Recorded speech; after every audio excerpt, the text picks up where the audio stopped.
Il est un endroit en France qui semble être sorti tout droit d'un roman de Tolkien.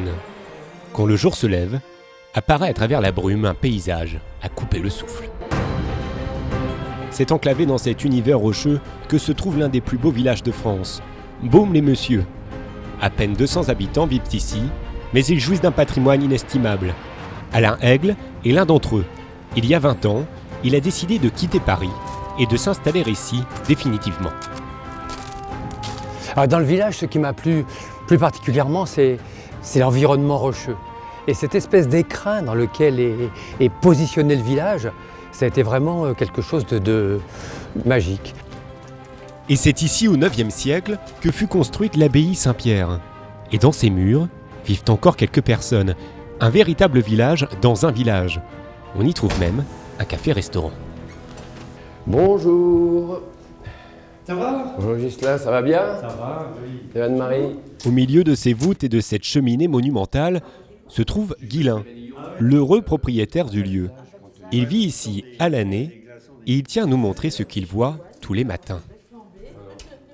Si vous voulez voir la terrasse, qui n'est pas en très bon état en ce moment, parce que c'est l'hiver, mais qui a un point de vue qui est assez superbe. Quand le matin vous vous réveillez, vous voyez ça, je ne changerai pas pour autre chose. J'ai vécu pendant 40 ans à Paris et j'y retournerai pas pour un empire. Toujours au cœur de l'abbaye, on compte 6 personnes résidant à l'année. Et ce, grâce à la Révolution. En 1793, la commune morcelle le bâtiment et le vend aux enchères. Anne-Marie Cardinal, responsable de ce site prestigieux, connaît tous les propriétaires.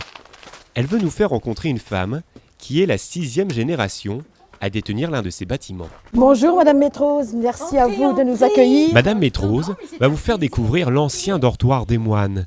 Ils étaient à l'époque une trentaine à dormir ici. Là, vous en avez 22 mètres de long, depuis le fond. Il y avait une entrée là et une entrée au bout, c'est tout.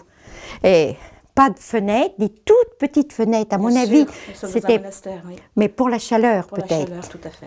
Aujourd'hui transformé en chambre d'hôte, il ne resterait comme pièce d'origine que cette alcôve en sapin et noyer. Mais pas seulement. Quand on est là, on a l'impression d'être envahi par des âmes. Voilà, c'est ça, les clients le disent tout le temps. On retrouve une paix, on est rempli de quelque chose. En face de chez Madame Métrose se trouve l'église de l'abbaye. Avec une nef de 71 mètres de long et des piliers alternativement octogonaux, carrés puis ronds, elle possède l'architecture typique du premier art roman jurassien. Au XIIe siècle, ce lieu sera hissé au haut rang d'abbaye impériale. Et pour vivre ici, chaque moine devait être la descendance de 4 générations de nobles. Donc c'est de là que Baume-les-Moines se transforme en Baume-les-Messieurs. Monsieur autrefois était réservé à la noblesse.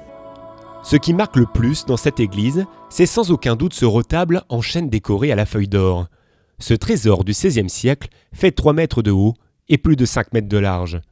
Et y à regarder de plus près, il fourmille de détails. Dans la scène de l'Association, sur le ventre de la Vierge Marie, la ceinture est nouée de façon à représenter déjà un petit enfant. C'est assez rare. Nous quittons ce patrimoine extraordinaire pour un autre site tout aussi beau. À quelques pas du village se trouve une cascade. Sa source provient d'un site incroyable, une grotte à l'entrée magistrale. Il faut passer sous la cascade, puis atteindre le cœur de la montagne pour découvrir un autre monde. Le long travail de l'érosion a formé une grotte aux dimensions de cathédrale. Ce sont ce qu'on appelle des diaclases. Les diaclases, ce sont des salles qui sont assez larges à la base et qui vont partir un peu en forme de triangle et en cheminée fermée. Et ces diaclases, elles peuvent monter jusqu'à 70 mètres de haut.